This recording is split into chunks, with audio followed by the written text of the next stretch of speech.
Assalamualaikum warahmatullahi wabarakatuh. Salam dan bahagia. Izinkan saya pada video kali ini untuk menyampaikan tentang demonstrasi kontekstual modul 1.3 visi guru penggerak. Sebelumnya, perkenalkan, nama saya Muhammad Rahimin, calon guru penggerak angkatan 8. Langsung saja, Bapak Ibu.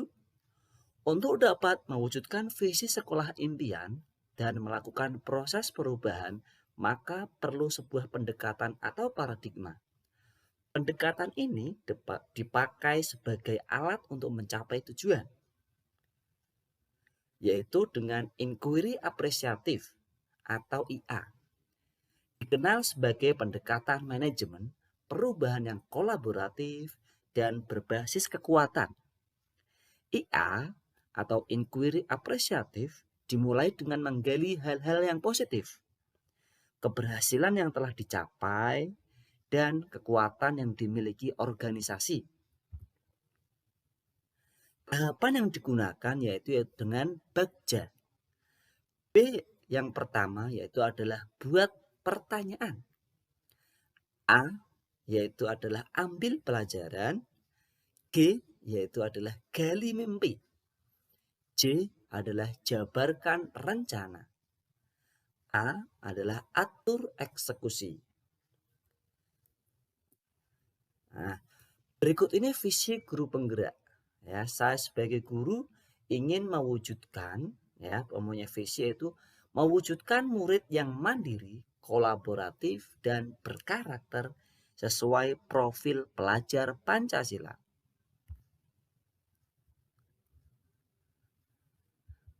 Nah, baja prakarsa perubahan yaitu terwujudnya murid yang mandiri, kolaboratif, dan berkarakter.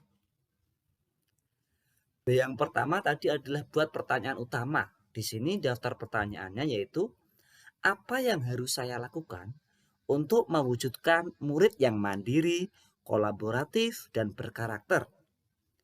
Kemudian langkah-langkah apa yang perlu dipersiapkan untuk mewujudkan murid yang mandiri, kolaboratif, dan berkarakter.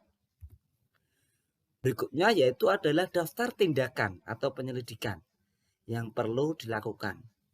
Yang pertama yaitu membiasakan murid berperilaku sopan santun dan memberi contoh yang baik kepada murid. Berikutnya yaitu melakukan tes diagnostik. Selanjutnya mendesain pembelajaran yang melibatkan keaktifan siswa. Selanjutnya kolaborasi dengan rekan guru, kepala sekolah, dan orang tua. Membuat kesepakatan kelas, merefleksi pembelajaran yang sudah dilaksanakan. Ini B buat pertanyaan utama. Ada pertanyaan dan daftar tindakan atau penyelidikan. Berikutnya adalah A, ambil pelajaran. Pertanyaannya yaitu, siapakah orang yang memiliki pengalaman yang bisa dijadikan rujukan sumber mewujudkan murid yang mandiri, kolaboratif, dan berkarakter? Aktivitas apa saja yang bisa dilakukan untuk mewujudkan murid yang mandiri, kolaboratif, dan berkarakter? Kemudian situasi apa yang dapat kita lihat ketika murid merasa mandiri, kolaboratif, dan berkarakter? Berikutnya, keterampilan apa yang dibutuhkan untuk mewujudkan murid yang mandiri, kolaboratif, dan berkarakter? Di sini daftar tindakan atau penyelidikannya yang pertama yaitu seorang guru kelas dan mata pelajaran yang memiliki pengalaman baik tersebut. Berikutnya yaitu dengan menerapkan metode dan strategi pembelajaran yang aktif, inovatif, kreatif, efektif, dan menyenangkan, serta adanya keteladanan. Berikutnya, ketika ada murid antusias, mengikuti diskusi kelompok dengan menghargai pendapat temannya. Ini adalah situasi yang kita lihat ketika murid merasa mandiri. Ya.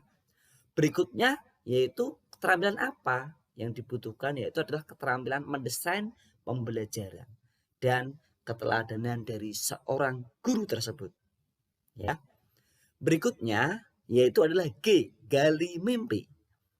Pertanyaannya yaitu, apakah kebiasaan-kebiasaan baru yang saya bayangkan terjadi bila mana terwujud murid yang mandiri, kolaboratif, dan berkarakter? Berikutnya, bagaimana perasaan saya dalam mewujudkan murid yang mandiri, kolaboratif, dan berkarakter? Di sini ada daftar tindakan penyelidikan. Ya, yang pertama, kebiasaan baru yang saya lakukan yaitu menerapkan metode dan media belajar yang bervariasi dengan memanfaatkan teknologi.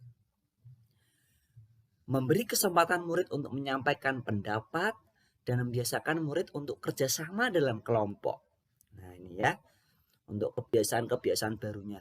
Kemudian untuk perasaan saya, yaitu saya merasa senang dan semangat dalam mewujudkan murid yang mandiri, kolaboratif, dan berkarakter. Berikutnya, ini ya, ada J, jabarkan rencana. Pertanyaannya, yaitu apa langkah sederhana yang bisa dilakukan untuk mewujudkan murid yang mandiri, kolaboratif, dan berkarakter? Lalu, apa saja praktik baik dalam mewujudkan murid yang mandiri, kolaboratif, dan berkarakter? Lalu, apa target dalam mewujudkan murid yang mandiri, kolaboratif, dan berkarakter? Berikut ini daftar tindakannya atau penyelidikannya, yaitu yang pertama mencari tahu karakteristik setiap murid agar dapat dijadikan dasar untuk mendesain pembelajaran. Ya, di sini penggunaan metode dan media belajarannya. Ya. Kemudian ya, praktek baiknya apa saja? Yaitu memfasilitasi murid untuk berdiskusi kelompok. Kemudian mempresentasikan hasil diskusinya dan mengapresiasi murid serta membiasakan saling menghargai setiap perbedaan. Ini ya. Berikutnya yaitu targetnya apa? Tentunya targetnya adalah murid bisa aktif, mandiri, dan berkolaborasi dalam pembelajaran PAI serta memiliki karakter yang sesuai dengan profil pelajar Pancasila. Ya. Selanjutnya A, atur eksekusi. Pertanyaannya, siapa yang mengarahkan dan memantau saya dalam mewujudkan murid yang mandiri, kolaboratif, dan berkarakter? Berikutnya, bagaimana agar perwujudan menjadi murid yang mandiri, kolaboratif, dan berkarakter? Di sini untuk daftar tindakan penyelidikannya, yaitu pertama mengajak rekan guru yang memiliki keinginan yang sama dalam mendesain pembelajaran yang aktif, inovatif, kreatif, efektif, dan menyenangkan. Berikutnya, agar terlaksana bagaimana? Pertama, merefleksi setiap pembelajaran. Jadi setiap pembelajaran direfleksi. Berikutnya, memberikan pembelajaran yang berpusat pada murid. Ya, semuanya untuk murid. Kita utamakan murid ya dalam pembelajaran. Berikutnya, melaksanakan pembelajaran yang melibatkan keaktifan murid. Nah, berikutnya, melaksanakan pembelajaran yang aktif, kreatif, inovatif, efektif, dan menyenangkan. Berikutnya, berkolaborasi dengan semua warga sekolah dan orang tua murid untuk pengawasan belajar. Berikutnya tentunya yaitu adalah memanfaatkan teknologi dalam pembelajaran. Itu ya, untuk daftar tindakan atau penyelidikan yang perlu dilakukan untuk menjawab pertanyaan. A, atur eksekusi. Berikut ini ada dokumentasi. Ya, Bapak Ibu ya. Ini ya. Yang pertama yaitu ini ada gambar merefleksi pembelajaran yang telah dilakukan. Di sini saya mengajak anak-anak untuk merefleksi ya, bagaimana perasaannya, apa yang sudah didapat ya. Terus bagaimana untuk pembelajaran berikutnya, nanti harapannya bagaimana, seperti itu ya. Berikutnya ini pembelajaran yang berpusat pada murid. Di sini saya mencoba untuk ya mengaktifkan anak-anak ya, dalam pembelajaran. Ya, ini yaitu adalah memasang sebuah poster menjodohkan antara, misalkan ini nama Wali Songo Sunan Kalijaga, lah ini ada foto poster gambar dari Sunan Kalijaga ini dijodohkan. Nah itu ya, pembelajaran berpusat pada murid. Nah ini selanjutnya berkolaborasi dengan orang tua ya, untuk pengawasan pembelajaran baik di sekolah maupun di rumah ya. Kita samakan persepsi agar terjadi sinkron untuk pembelajaran ya. Berikutnya adalah mewujudkan kepemimpinan murid, yaitu dengan melatih anak untuk menyampaikan hasil diskusi, yaitu presentasi. Nah, kepemimpinan murid. Nah, berikutnya ini ya, yaitu adalah pemanfaatan teknologi dalam pembelajaran. Nah, ya, ini ada pemanfaatan sebuah LCD proyektor. Ini saya menggunakan media PowerPoint. Nah, dilanjutkan dengan ada video pembelajaran seperti itu. Ini berikutnya ada berkolaborasi dengan teman sejawat. Ini dengan Bapak Ibu guru. Nah, kita sharing ya untuk kesuksesan program sekolah. Khususnya dalam hal ini adalah program mata pelajaran PAI. Berikutnya adalah berkolaborasi dengan kepala sekolah. Nah, ini saya selalu berkolaborasi, selalu koordinasi dengan kepala sekolah.